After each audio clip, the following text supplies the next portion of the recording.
Ulah bandel Rohingya, satu meninggal, 190 raib dari pengungsian. Polisi lakukan tindakan terukur. Total hampir 4.000 warga Rohingya sudah berada di Indonesia sejak tahun 2015 silam. Untuk tahun ini saja gelombang kedatangan imigran Rohingya mencapai 1.600 lebih.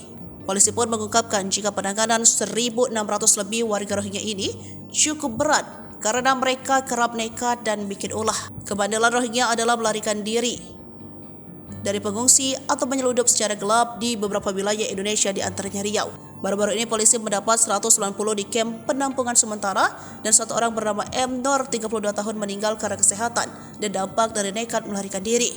Hal ini diungkapkan Kapolresta Banda Aceh Kombes Pol Fahmi Irwan Ramli pada Minggu 31 Desember mengatakan pihaknya sudah menghubungi UNHCR dan IOM.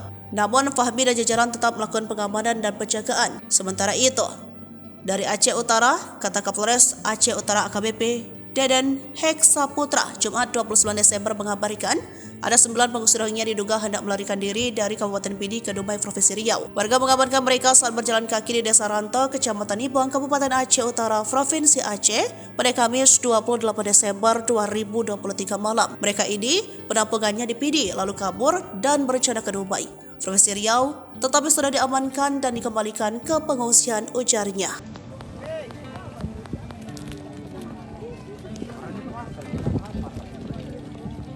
Puasa satu hari.